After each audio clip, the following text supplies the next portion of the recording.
والصلاة والسلام علی رسول اللہ وآلہ وعلی السلام علیکم ورحمۃ اللہ وبرکاتہ۔ امید کرتا ہوں آپ لوگ خیریت سے ہوں گے، پروردگار آپ سب کو اپنے حفظ و امان میں رکھے۔ رسول اللہ صلی اللہ علیہ وآلہ وسلم نے اس امت کے لیے دو چیزیں چھوڑی۔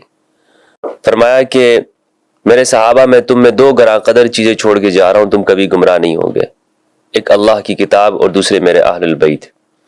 یہ حدیث ہمارے ہاں اہل سنت میں اور شیعہ مکتب میں متواتر روایت ہے، یہ حدیث الثقلین کہلائی جاتی ہے، اس سے کوئی انکار نہیں کر سکتا۔ رسول اللہ صلی اللہ علیہ وآلہ وسلم کی آخری وصیت ہے، آپ نے اس امت کے لیے قرآن اور اہل البیت چھوڑے ہیں۔ اب سوال یہ ہے، قرآن مجید تو ہمارے سامنے موجود ہے، اہل البیت علیہ السلام کی جو تعلیمات ہیں وہ کہاں پر ہیں؟ ہر مسلمان دن میں 5 وقت کی نماز پڑھتا ہے، خواہ وہ سنی ہو یا شیعہ ہو۔ نماز کیسے پڑھنی ہے، زندگی کیسے گزارنی ہے، غم اور خوشی کے مسائل ہیں، ایک مومن نے اپنی زندگی کو کس طرح قرآن و سنت کے مطابق گزارنا ہے، رسول اللہ کی وصیت کے مطابق، یہ تمام احکام ہمیں کہاں سے ملیں گے؟ ہمارے معاشرے کے اندر مختلف فقہ موجود ہیں، حنفی، شافعی، مالکی، حنبلی اور اس کے علاوہ دیگر فقہاء کی آراء موجود ہیں، بیان کی جاتی ہیں۔ یہاں پر کیا اہل البیت علیہ السلام کی کوئی فقہ ہے؟ کیا ایک سنی مسلمان وہ اپنی زندگی گزارنے کے اندر شادی، طلاق، نکاح اور دیگر مسائل کے اندر، خواہ وہ انفرادی ہو یا اجتماعی، اس میں اہل البیت سے رہنمائی یا ان کی اتباع کر سکتا ہے، ان کی فقہ کو فالو کر سکتا ہے یا نہیں کر سکتا؟ اگر کر سکتا ہے تو وہ کہاں پر ہے؟ ان تمام سوالات کو ہم ڈسکس کر رہے ہیں ایک ترتیب کے ساتھ، اور اس پروگرام کا جو عنوان ہے وہ فقہ الآل ہے، یعنی رسول اللہ صلی اللہ علیہ وآلہ وسلم کی جو وصیت ہے ان کی فقہ، قرآن اور اہل البیت کی فقہ۔ اس پر ہماری یہ چوتھی نشست ہے اس عنوان کے اوپر، جو کہ ہم نے سلسلے کا آغاز کیا تھا علامہ انور علی نجفی صاحب حفظہ اللہ ان کے ساتھ اس عنوان کے اوپر، اور آج بھی انہی کے ساتھ ہماری یہ چوتھی نشست ہے۔ السلام علیکم ورحمۃ اللہ وبرکاتہ۔ وعلیکم السلام ورحمۃ اللہ وبرکاتہ۔ کیسے ہیں؟ الحمدللہ الحمد۔ جزاک اللہ۔ تو آج میں پھر آپ کے سامنے اس عنوان کو لے کر آیا ہوں، فقہ الآل کو۔ جو سوال ہے وہ آپ ہی کی گفتگو سے، سوال یہ کہ آپ نے بیان کیا کہ اہل البیت علیہ السلام کی فقہ یہ رسول اللہ کے وصی ہیں، رسول اللہ نے امت کو ان کے بارے میں بتایا۔ تو اب یہاں پر ایک سوال پیدا ہوتا ہے، اگر یہ اتنی اہم تھی یہ فقہ جس کی آپ بتا رہے ہیں کہ تدوین بھی ہوئی ہے اور ان کی آپ نے فضیلت بیان کی کہ، اور جو اصحاب ہیں بلکہ اہل سنت کے جو ائمہ وہ ان کے شاگرد ہیں، اگر یہ فقہ اتنی اہم ہے، دین ہے، تو پھر رسول نے اپنے زمانے میں مدون کیوں نہیں کی؟ یہ ایک سوال ہمارے پاس ہے کہ اگر یہ اہم ہے تو رسول نے اپنے زمانے میں اس کو کہیں پر مدون کرایا ہو، جس طرح رسول اللہ نے قرآن مدون کرایا۔ خود آپ نے بھی اس کا اعتراف کیا کہ رسول اللہ نے، بلکہ پچھلی نشست میں آپ نے یہی کہا تھا کہ قرآن کے حوالے سے کہ رسول اللہ نے مدون کیا ہے، تو پھر یہ فقہ کیوں نہیں مدون کیا؟ اعوذ باللہ من الشیطان اللعین الرجیم، بسم اللہ الرحمن الرحیم۔ سب سے پہلے میں آپ کا شکر گزار ہوں کہ آپ کے ذریعے فقہ الآل کے وجود کا بہت سے لوگوں کو پتہ چلا ہے۔ الحمدللہ الحمدللہ۔ ابھی اس پہ اٹھنے والے سوالات کا مطلب یہی ہے کہ ایک ایسی چیز جو ذہن میں آئی ہی نہیں تھی اس انداز سے لوگوں کے دلوں میں، اور وہ اس کو مسلمات میں لیے ہوئے تھے کہ اسلام کے اگر دائرہ کار میں رہنا ہے تو 4 فقہ ہیں، ان میں سے کسی ایک فقہ پہ عمل کرنا ہے۔ جی، یہ سوال کہ رسالت میں آپ نے کیوں مدون نہیں فرمایا، ہمارے پاس جواب ہے کہ رسول خدا نے مدون فرمایا ہے۔ صحیح۔ اور ساری فقہ بے املاء رسول و کتابت علی مدون ہوئی ہے، لکھی گئی ہے، اور اس میں حتی عرش الخدش کہ اگر میرے ہاتھ سے آپ کوئی خراش بھی آ جائے تو اس کا کیا تاوان دینا ہے، وہ بھی اس میں مکتوب مدون موجود ہے۔ صحیح ہے۔ یہ ایک صحیفہ تھا امام علی علیہ السلام کے پاس، اور یہ ہماری اہل سنت کے اندر بھی یہ روایت موجود ہے۔ بخاری کے اندر روایت بھی ہے، محمد بن حنفیہ رحمہ اللہ کو امام علی علیہ السلام نے ایک صحیفہ دے کر بھیجا کہ جائیے اور حضرت عثمان کے سامنے یہ پیش کرے، اور ایک واقعہ تھا لوگوں سے ٹیکس لینے کے حوالے سے. تو کتاب کا ذکر ہمیں ملتا ہے امام علی کا کہ ان کے پاس کتاب موجود تھی، صحیفہ کا ذکر ملتا ہے. لیکن یہ پوری ایک فقہ، کم از کم ہماری اہل سنت کے ہاں اس کا کوئی ہمیں واضح نشان نہیں ملتا کہ امام علی نے یا رسول اللہ نے کہیں پہ مدون کرائی ہو. تو یہ ہمارے پاس تو اس کی روایات نہیں ہے. تو آپ نے ابھی نشانی تو خود بتائی ہے. کون سی نشانی؟ کہ امیر المومنین نے اسی صحیفے میں سے جو مبتلا بے حکم تھا وہ بھیجا کہ یہ لکھا ہوا ہے، رسول کا لکھوایا ہوا ہے، بھیجا نا؟ جی بھیجا. نہیں، ایک کتاب یا صحیفہ ہے لیکن ایک پوری فقہ، کیونکہ فقہ کے اندر پوری فقہ میں جو کچھ ہم نے کہا حتی عرش الخط موجود ہے، یہ ہمارے ہاں تعبیر موجود ہے کہ یہ جس کا انسان تصور بھی نہیں کر سکتا یہ تک ہوگا، ٹھیک نا؟ دیا ہوگا، زخم کا ہوگا، لیکن خراش کا بھی یہ فقہ کی اتنی ڈیٹیل موجود ہے، بالکل موجود ہے. اتنی ڈیٹیل تک اس میں. اچھا، آپ نے پچھلی جو نشست تھی اس میں اربعہ اصول اربعہ وہ الگ ہے، وہ بات الگ ہے. وہ تو بات امام جعفر صادق کے زمانے میں ہے. ہم ابھی بات کر رہے ہیں خود رسول اللہ کے دور میں کہ فقہ محمدی رسول اللہ کے زمانے میں مدون ہوئی، اس پر تمام اصحاب عمل کرتے تھے، اور اگر اصحاب میں سے کبھی تخلف ہوتا تو اس تخلف کے وقت دکھا دیا جاتا کہ یہ تمہارا اس فقہ سے تخلف ہے، دیکھو مدون مکتوب موجود ہے. میں وہی صفحہ نکال کے آپ کو دکھاؤں گا نا جی، جس صفحے کی جس آرٹیکل کی آپ خلاف ورزی کریں گے تو میں وہی دکھاؤں گا، یہ رسول خدا نے لکھوایا ہوا ہے، یہ رسول خدا کی سیرت بھی ہے. یہ فقراء سے ٹیکس اسلام میں لیا نہیں جاتا، بلکہ اسلام ٹیکس لیتا ہی فقراء کے لیے ہے. اسلام کا ٹیکس عمراء کے لیے تو نہیں ہے. یہ ہمارے آج کل جو ٹیکس غریبوں سے جمع ہوتا ہے یہ تو اشرافیہ کے لیے جمع ہوتا ہے، ان کے پروٹوکول کے لیے، ان کی گاڑیوں کے لیے، ان کے محلات کے لیے یہ ٹیکس جمع ہوتا ہے. اسلام کا کانسیپٹ تو یہ نہیں کہ لوگوں سے ٹیکس لے اور اشرافیہ کو دے دے. جب یہ کانسیپٹ آنا شروع ہوا تو پھر دکھایا گیا کہ یہ ٹیکس غریبوں کے لیے ہے، جو ٹیکس لے کے غریبوں کو دینا ہے وہ غریبوں پہ اپلائی نہیں ہوتا. صحیح ہے. تو مکتوب موجود ہے، لکھا ہوا موجود ہے، اس لکھے ہوئے پہ تمام اصحاب عمل کرتے رہے ہیں.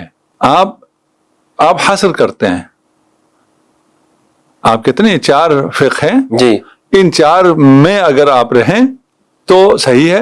اگر ان 4 سے آپ خارج ہوئے تو تکفیر تک کے بھی فتاوی موجود ہے، مختلف آراء ہیں لیکن ان سے خارج کو صحابہ ان 4 میں سے کس فقہ پہ تھے؟ یہ ہمارے جو موجود 4 فقہ ان میں سے تو کسی پر نہیں تھے. ان میں کسی پہ نہیں تھے نا. نہیں، وہ فقہ جعفری پہ تھے، وہ فقہ محمدی پہ تھے، وہ فقہ آل پہ تھے. فقہ آل پر یا سنت رسول پر؟ فقہ آل وہی سنت رسول، دو چیزیں تو نہیں ہے نا. رسول کہہ رہے ہیں نا انی تارکم فیکم ثقلین،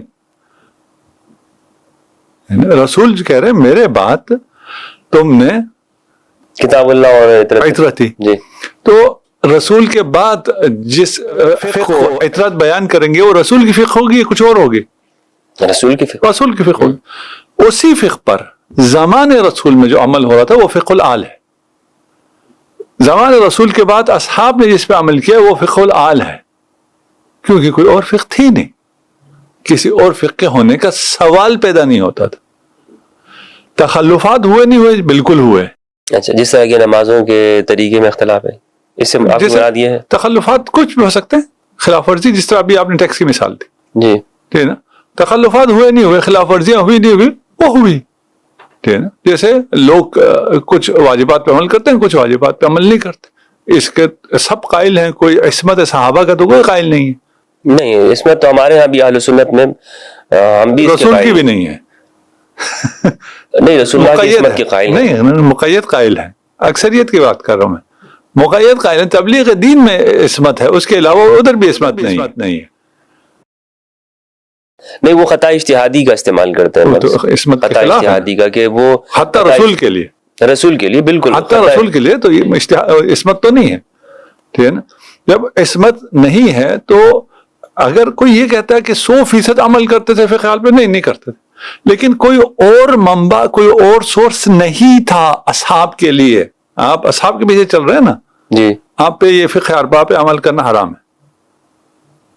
آپ کو تو اس فقہ پہ عمل کرنا ہے جس پہ صحابہ نے عمل کیا ہے. اس دور میں فقہ آل کے علاوہ کوئی اور فقہ تھی ہی نہیں. مدون بھی تھی اور عمل بھی تھا. وہ نام اس کا نہیں لیتے تھے کہ ہم فقہ حال پہ عمل کر رہے ہیں، لیکن فقہ الحال تھی، کیونکہ اور کوئی فقہ تھی نہیں نا. یہ فقہ تو بعد میں بنی. تو اس وقت آل سے دیکھیں، میں اس کو اور انداز سے سمجھاتا ہوں. اور یہ جسارت ہے، میں آپ کو بچوں کو سمجھانے کی بات کروں. میرے نظر میں وہ بچے ہم بھی سمجھ رہے ہیں آپ سے، وہ بچے ہیں جن کو یہ مفاہیم سمجھنے ہیں. جی سب سے پہلے تو یہ سمجھنا ہے کہ جو اختلاف ہوا وہ اختلاف عقائد میں تھا، فقہ میں تو نہیں تھا.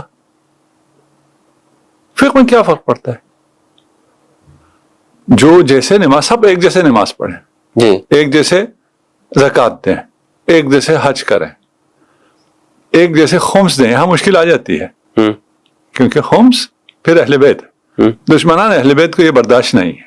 اچھا خمس تاریخ میں یہی ہے. حالانکہ خمس میں تو زیادہ جو ہے وہ حصہ زیادہ ہے، ہونا چاہیے، برداشت ہونا چاہیے. دشمنان اہل بیت کو، اچھا دشمنان اہل بیت کو خمس برداشت نہیں ہے. ابھی ایک اہل سنت سادات میں تھے، انہوں نے یہ سوال اٹھایا کہ یہ تو ہماری فقہ میں بھی مسلم ہے کہ سادات پہ زکوٰۃ حرام ہے. جی بالکل. تو جو فقراء سادات ہیں، یعنی امت کے فقراء کا تو رسول نے انتظام کیا ہو، اپنے گھرانے کے فقراء کا کوئی انتظام نہ کیا ہو. کوئی الٹرنیٹ کچھ تو ہوگا. تو الٹرنیٹ کیا ہے؟ خمس ہے. فقہ میں صرف اس قسم کے ایک دو چیزوں کو چھوڑ کے فقہ میں کوئی اختلاف نہیں تھا. عقائد میں اختلاف تھا، عقیدے میں اختلاف تھا. عقیدے میں مختلف مسالک بننا فطری تھا، اور فقہ میں سب کو اسی فقہ آل پہ باقی رہنا چاہیے تھا، اور باقی تھے. یہاں تک یہ بات کچھ سینس کر رہی ہے؟ نہیں، یہاں تک تو یہ بات واضح.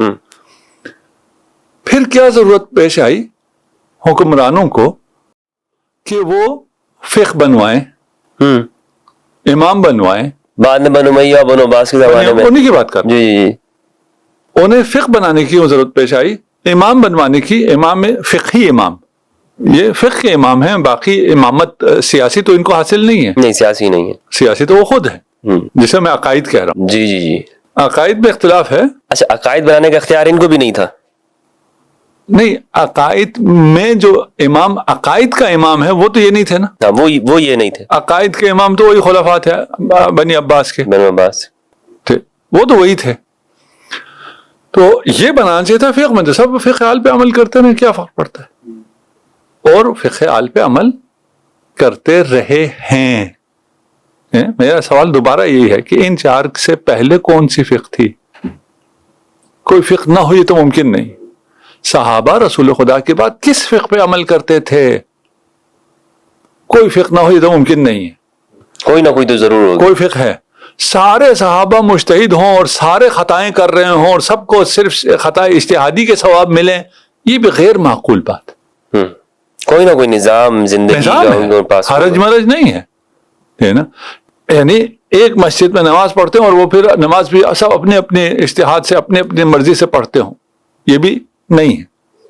اس میں کچھ چیزیں حکومت کی مداخلت سے سیاسی منافع کے لیے فقہ میں مختصر وہ ہوئی، رد و بدل ہوئی، کچھ چیزوں کو داخل کیا گیا، کچھ چیزوں کو نکالا گیا. تراویح اس کی مثال ہے.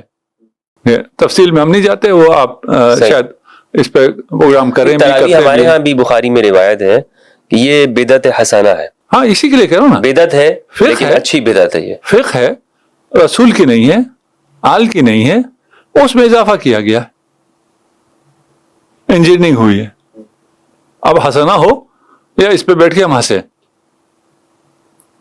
صحیح جو بھی ہے. یہ تھوڑی بہت الٹریشن ہوئی، تھوڑا بہت جو ان کو لگا وہ کیا، لیکن اصل فقہ آل رہی. فقہ آل رہی، کیونکہ کوئی اور فقہ ہو سکتی نہیں ہے. کیوں ضرورت پیش آئی؟ یہ جو چار فقہ ہیں یہ سیاسی فقہ ہیں، یعنی حکمرانوں کی ضرورت ہے.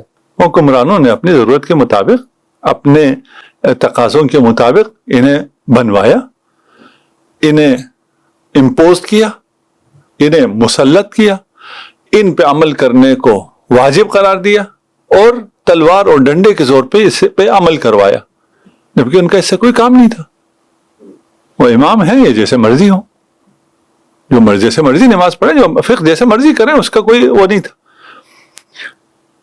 اگر یہ بات اسٹیبلش ہو گئی، نہیں ہوئی، تو ہم اس پہ ایک پروگرام، آپ ہمارے ساتھ بیٹھیے، ہم یہ ثابت کریں گے کہ یہ ساری فقہ کس نے، ہم پھر نام ملیں گے کون سی فقہ کس سیاسی شخص نے کس وجہ سے بنوائی، اور اس کے کیا شواہد ہیں اور اس کے کیا اعترافات ہیں علماء اہل سنت میں۔ یہ مجھے ویسی ان چیزوں کا شوق نہیں ہے کہ میں یہ چیزیں جو ہے سب بیان کروں، یہ میں چھوڑ دیتا ہوں خود سننے والے پہ، کہ اگر آپ کو یقین نہیں آ رہا آپ تحقیق کر لیں، آپ کے لیے ثابت ہو جائے گا۔ یہ ساری چیزیں آپ ابھی یہ پوچھ لیں کہ فقہ مالکی کس نے بنوائی، کیوں بنوائی، موتا کس نے لکھوائی، جس نے لکھوائی اس نے اس کو کیسے نافذ کیا، یہ ساری چیزیں آپ کے پاس کھل کے سامنے آ جائیں گی۔ آپ کے اپنے مصادر سے، آپ ہماری یا کسی اور کی متنازع کوئی چیز نہ دیکھیں، آپ اسی مین سٹریم میں دیکھیں چیزوں کو، آپ کو واضح ہو جائے گی۔ سوال یہ پیدا ہوتا ہے اس کی ضرورت کیوں پیش آئی؟ اگر آج کے مسلمان کو یہ سمجھ میں آ جائے تو سارے مسئلے حل ہو جائیں گے۔ یہ چار فقہ کیوں بنے، فقہ و آل کو چھوڑ کر باقی فقہ کیوں بنے، اور اس میں حصر کیوں ہوا؟ جی، اگر انہی کو اللہ نے دوام بخشا اور باقی جو ہے وہ ختم اللہ نے نہیں دیکھیں نا، سیاسی لوگوں نے بنایا، بنانے کے بعد حصر کر دیا کہ بس یہی ہے، اس کے بعد اب پانچواں نہیں ہو سکتا، چھٹا نہیں ہو سکتا، تو میں انہی چار میں سے ایک پہ عمل کرنا ہے۔ یہ غیر فطری ہے۔ رسول اللہ کے بعد 150-200 سال کے بعد ایک حصر کیا جا رہا ہے، اور ان لوگوں کی طرف سے جن کو یہ کوئی اختیار حاصل نہیں ہے کہ وہ حصر کر سکیں کہ آپ نے ان چار میں ہی رہنا ہے اور ادھر سے آگے نہیں نکلنا ہے۔ وجہ کیا تھی، مجبوری کیا تھی؟ وجہ اور مجبوری یہ تھی کہ اصحاب نے، تابعین نے، سب نے حدیث ثقلین ان کے پیش نظر تھی، فقہ آل پہ عمل کیا تھا۔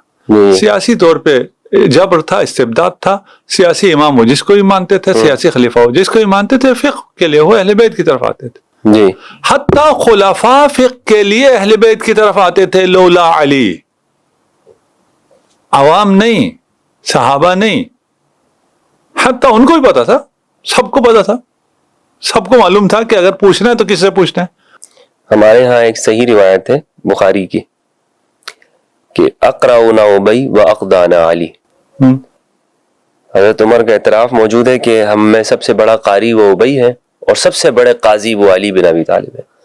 تو آپ کی یہ بات اس سے تائید ہوتی ہے۔ اور پھر وہ رجوع بھی کرتے تھے، رجوع بھی کرتے تھے کہ معاشرے میں سب سے قاضی فقیہ تو یہ ہیں، لیکن میں رجوع نہیں کرتا۔ جی، نہیں، رجوع بھی کرتے تھے۔ ہاں، یہ کہہ رہا ہوں، رجوع بھی، حتیٰ خلفاء رجوع کرتے تھے۔ جب خلفاء کا رجوع ثابت ہو گیا تو صحابہ کا رجوع بھی ثابت ہو گیا۔ بالکل، بھائی صحابہ اور کس کو دیکھ کے رجوع کریں گے؟ خلیفہ کو دیکھ کے رجوع کریں گے۔ یہ رجوع باقی رہا ائمہ اہل بیت کی طرف، یعنی فقہ آل کی طرف۔ پھر یہ رجوع ایک داستان اور اگلی بھی بتاتا تھا کہ بھئی کیوں ان سے کیوں لیں فقہ، ان سے فقہ اس لیں کہ رسول خدا نے یہ فرمایا۔ جی، تو اس کے مطابق تو صرف فقہ کے امام نہیں ہیں، یہ تو عقیدے کے بھی امام ہیں۔ اچھا، یہ مشکل پیش آنا شروع ہو گئی، استبداد ہے۔ اس کے بعد جب زمانہ آگے چلتا ہے، لوگوں کے ذہن یہ سوچنا شروع کرتے ہیں کہ بھئی ہم نے فقہ اگر ادھر سے لینی ہے تو پھر حکومت بھی انہی کو ملنی چاہیے، اور اسی نظریے پہ بنی عباس نے حکومت لی۔ کیا بات ہے، کیا بات ہے حضرت، کیا بات ہے۔ یہ نظریہ امت میں موجود تھا، جی جی جی جی، دکھتا تھا، اس کے تبھی تو قائل تھے، تبھی تو یہ کامیاب کب سے یہی بنو عباس۔ اب اس کے بعد یہی ان کے خلاف بھی استعمال ہو سکتا تھا۔ انہوں نے کیا کیا، انہوں نے کہا جی چھوڑو جی، یہ اہل بیت کی طرف رجوع اور فقہ آل پہ عمل کو ختم کرو۔ طریقہ کیا تھا، 4 فقہ بناؤ اور اس میں منحصر کر دو۔ اپنے ہی جس کی اوپر انہوں نے انقلاب لایا اسی کو انہوں نے ختم کرنے کے لیے چار ان کو معلوم تھے کتنا خطرناک، اسی لیے بنی امیہ سے زیادہ اہل بیت پہ بنی عباس نے ظلم بنو کیا۔ عباس نے کیا ہے۔ بنو امیہ کے ہاں تو بالکل سامنے واضح طور پر تھا کہ وہ اہل بیت کی ان چیزوں کو نہیں مانتے تھے، لیکن بنو عباس نے مان کر یہ سب کچھ کیا، ہاں، ان نام کو لے کر۔ یہ اس میں سے یہ جو فقہ بننا ہے، اور یہ اگر اتنی کی کہانی یہ سمجھ میں، بالکل، یہ اگر کسی کو یہاں تک سمجھ میں آ گیا تو میں اس بات پر یقین کے ساتھ کہہ سکتا ہوں کہ وہ آئندہ یہ سوال نہیں کرے گا کہ فقہ آل کہاں ہاں کہاں ہے، پر اگر فقہ ہوتا آل۔ تو نظر کیوں نہیں آتا؟ اب آپ کو کچھ نظر نہ آئے تو اس کا ہم کیا نظر کر نہ سکتے آئے تو کیا کہہ سکتے ہیں۔ اچھا حضرت، اس کے ساتھ ایک چیز اور بھی ہے، آپ کیا اس پہ کہیں گے کہ تھوڑا سا تاریخ کا شعور بھی ہونا چاہیے لوگوں کو، جب وہ اس طرح گفتگو کر رہے ہوں تو انہیں معلوم ہونا چاہیے، تاریخ تو پڑھے کم از کم۔ نہیں، شعور ہو کافی ہے۔ اچھا، شعور ہو تو، کسی بھی چیز کا شعور ہو تو یہ باتیں ساری سمجھ میں آ جائیں گی۔ صحیح۔ یہ جو آپ نے درمیان میں جملہ فرمایا کہ کچھ حکمران ہیں، یہ جو چار فقہ ہیں، اس پر ایک پروگرام کی ضرورت ہے کہ جس میں گفتگو ہو کہ کن حکمرانوں کے زمانے میں اس کو وجود دیا گیا اور یہ لکھی گئی ہے، تو اس پر انشاءاللہ پھر آپ کے ساتھ ایک پروگرام رکھیں گے۔ میں نے یہ کہا کہ مجھے پسند نہیں ہے۔ دیکھیے، ایک حد تک انسان چیزیں کہہ سکتا ہے، اس کے بعد انسان کو چھوڑنا چاہیے کہ انسان، آپ خود بھی تو کر سکتے ہو، میں جس کو یہ باتوں میں شک ہے ان سے میں کہہ رہا ہوں، آپ خود بھی تحقیق کر سکتے ہو، کوئی ایسی راکٹ سائنس نہیں ہے جو مجھے آتی ہے اور آپ کو نہیں آ سکتی ہے، ٹھیک ہے نا؟ آپ اگر چلے جائیں گے ان لوگوں تک جو حق آپ تک نہیں پہنچنے دیتے، وہ آپ کو تو اور کچھ بتائیں گے۔ آپ ابھی تھوڑی سی مختصر سی تحقیق کر لیں، آپ زندگی بھر کے لیے آسودہ ہو جائیں گے۔ اس پہ تھوڑی سی تحقیق کر لیں تو آپ حوض کوثر پہ پہنچ جائیں گے۔ ایک مولانا صاحب کا کہنا ہے کہ یہ جو مشہور و معروف مولوی صاحب ہیں پاکستان میں، وہ یہ کہتے ہیں کہ یہ جو ہمارے ہاں جو اہل سنت کی جو فقہ ہے، اس کو اللہ نے جو دوام بخشا ہے نا، وہ اس لیے ہے کہ یہ لکھی گئی باقاعدہ، اور یہ جو دوسری فقہ ہے یہ شیعہ کی فقہ ہے۔ اچھا، مجھے بہت مطلب میں دکھ کے ساتھ یہ الفاظ استعمال کر رہا ہوں کہ وہ اس کو جان بوجھ کر اہل البیت سے منسوب نہیں کرنا چاہتے۔ انہیں پتہ ہے کہ یہ شیعہ جو ہے وہ تو ایک جماعت ہے، لیکن جو رسول کا گھر ہے، رسول کے گھرانے کے لوگ ہیں، ان کے دی ہوئی چیز کو بھی آپ ان کو نہیں کہنا چاہتے، تو یہ بہت بڑا ظلم کرتے ہیں یہ لوگ، نہایت افسوس کی بات ہے۔ تو یہ مولوی صاحب کہہ رہے ہیں کہ یہ شیعہ کی فقہ ہے، اور یہ جو اہل البیت کی ہوگی فقہ، وہ اس طرح کہتے ہیں کہ اہل البیت کی ہوگی فقہ، یا ہم مان لیتے ہیں کہ ہے، لیکن انہوں نے کچھ اس طرح کو کوئی اہتمام نہیں کیا ہے، اہتمام تو انہوں نے کیا، لہٰذا اللہ نے اس کو تمام بخشا۔ ٹھیک ہو گیا۔ تمام ظالم خلفاء بنی امیہ، بنی عباس کے یہی کہتے تھے کہ ہمیں یہ اقتدار خدا نے عطا کیا ہے، خدا نے عطا کیا، اور اگر ہمارے اقتدار کو طول مل رہا ہے تو یہ بھی خدا نے دیا ہے، اور اگر ہم تم پہ ظلم کر رہے ہیں تو یہ بھی خدا کی طرف سے مرضی ہے نا۔ سب سے پہلے تو وہ یہ ثابت کریں کہ یہ دوام خدا نے دیا ہے، ٹھیک ہے نا؟ دوام خدا نے دیا، ایک دفعہ خدا ڈھیل دیتا ہے۔ ابلیس کو طول عمر خدا نے دی ہے، اب آپ اس کو تائید لیں گے ابلیس کی؟ ابلیس کو قیامت تک کی زندگی خدا نے دی ہے، لیکن زندگی تو خدا نے دی ہے نا، دوام خدا نے دیا ہے۔ اسے آپ نسبت دے سکتے ہیں فضیلت ابلیس میں؟ نہیں ہے کہ بھئی ابلیس سب سے افضل ہیں اس لیے کہ سب سے زیادہ دوام ابلیس کو خدا نے دیا ہے، باقی تو آئے کچھ دنوں میں چلے گئے، کچھ سالوں میں چلے گئے، انبیاء اوصیاء سب ختم ہو گئے، ساری فضیلتیں ابلیس کی ہو گئی، کیونکہ اسے اللہ نے دوام دیا ہے، وہ ادھر میں تطبیق نہیں کرتا ہے۔ تو یہ بوس کی وجوہات ہو سکتی ہیں، یا یہ لینا نہیں چاہتے، یا یہ ہے کہ اپنی جو اکثریت ہے اس کو اس کی حمایت کے اندر کچھ بھی کہہ دیتے ہیں۔ مجبوری ہے، مجبوریوں کو سمجھنا چاہیے، ان پہ اس پہ زیادہ سیریس لینے کی چیز نہیں۔ بالکل ٹھیک ہے۔ ہاں، جس استدلال سے ابلیس کی فضیلت ثابت ہو اسے کون سیریس لے؟ کون سی لے سکتے ہیں؟ اکثر ہمارے سنی نوجوان ہیں وہ یہ سوال کرتے ہیں کہ فقہ اہل بیت کے اوپر عمل کیسے کریں.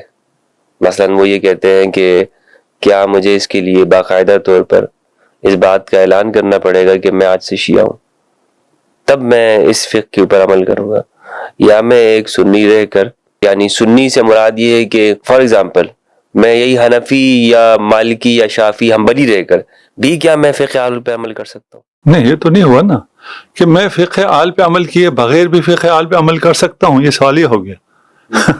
ٹھیک ہے نا. مثلا میں حنفی ہوں تو میں فقہ ابو حنیفہ پہ عمل کر رہا ہوں، تو میں فقہ غیر آل پہ عمل کر کے فقہ آل پہ عمل کر سکتا ہوں. یہ تو سوال صحیح نہیں ہوا. یعنی وہ خود کو یہ کہنا چاہتا ہے کہ میں سنی ہوں. وہاں تک اس پہ ہم نے اعتراض نہیں کیا تھا. ہم نے کہا کہ میں فقہ حنفی پہ عمل کروں اور کہلاؤں کہ میں فقہ آل پہ عمل یہ تو نہیں ہو سکتا. یہ نہیں ہو سکتا. یہ تو نہیں ہوا نا. یا حنفی رہ کر مراد یہ ہے کہ حنفی نہیں، اس کلچر کا حصہ رہ کر. کلچر تو جس مرضی میں رہے، ہم بھی اس کلچر میں رہ رہے ہیں نا. ہم بھی ایک حنفی کلچر میں رہ رہے ہیں، اس میں تو کیا مسئلہ ہے. انڈیا میں بہت سے مسلمان ہندو کلچر میں رہ رہے ہیں، اس میں کیا مسئلہ ہے. یہ تو مسئلہ نہیں ہے کہ آپ کس کلچر میں رہ رہے ہیں، آپ کا کیا کلچر ہے یہ مسئلہ ہے. آپ کس کلچر میں رہ رہے ہیں یہ الگ ہے، آپ کا کیا کلچر ہے یہ الگ ہے. جی. فقہ آل کا مطلب یہ ہے کہ آپ نے اپنا اختیار رسول خدا کو دے دینا ہے کہ رسول اللہ آپ جو فرمائیں گے میں وہ ہوں. میری اپنی کوئی ترجیح نہیں ہے. آپ مجھے کیا کہلانا، آپ کیا پسند کرتے ہیں کہ میں کیا کہلاؤں. آپ کو پسند ہے میں آپ کا امتی کہلاؤں، میں آپ کا امتی ہوں. اب کوئی کہے میں عیسائیوں میں رہتا ہوں، میں یہودیوں میں رہتا ہوں، میں رسول کا امتی نہیں کہلانا چاہتا ہوں، اور میں اس کو پھر بڑا مشکل ہے جمع کرنا. رہ گیا کہ تشیع کا ایک کلچر عام بازار کے ہیں یا مارکیٹ کے ہیں یا معاشرہ بہتر لفظ، معاشرے میں ایک تشیع کا کلچر ہے. جی.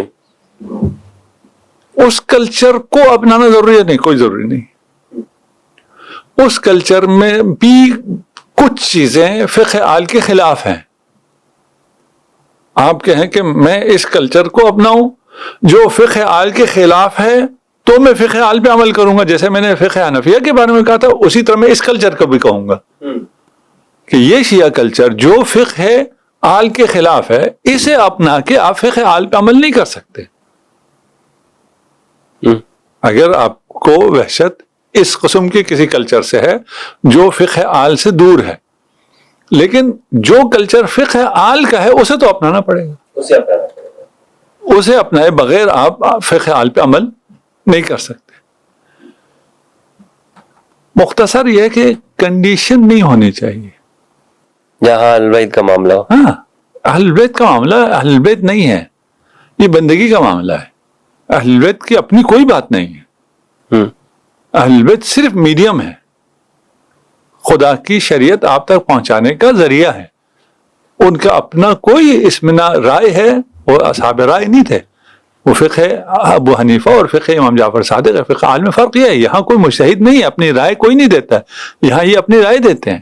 نہیں، یہ جو کیا ان کے فتاوے نہیں ہیں فقہ اہل بیت؟ نہیں. اچھا، یہ حکم ہے، حکم خدا ہے. دیکھیے وہ ایک اصطلاح ہے عام میں، ابھی شیعہ فقہا بھی فتوا دیتے ہیں.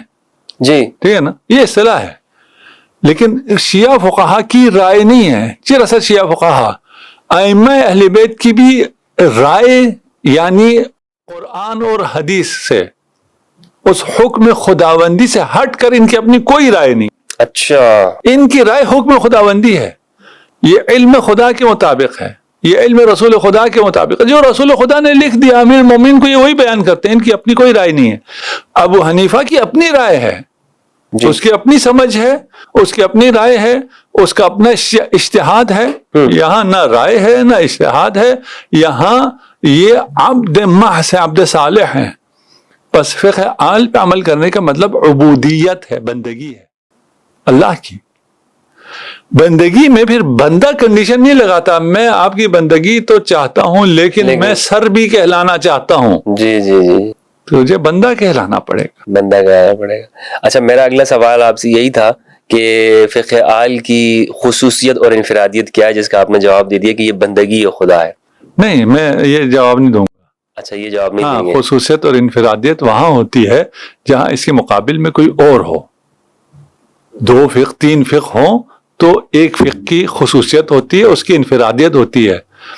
ہم کہتے ہیں فقہ آل کے علاوہ کوئی فقہ ہے ہی نہیں کہ فقہ آل کی کوئی انفرادیت اور خصوصیت ہو. فقہ صرف ایک، اور وہ فقہ الآل.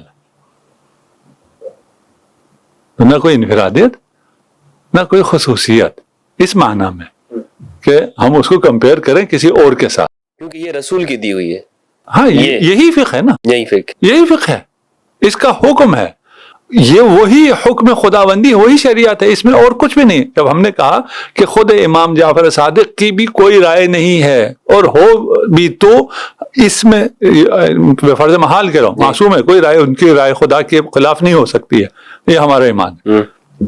پریکٹیکلی مبنا کیا ہے؟ مبنا یہ ہے کہ یہ جو کچھ ہے حکم خداوندی ہے، اپنی کوئی رائے نہیں ہے. یہاں کیا ہے؟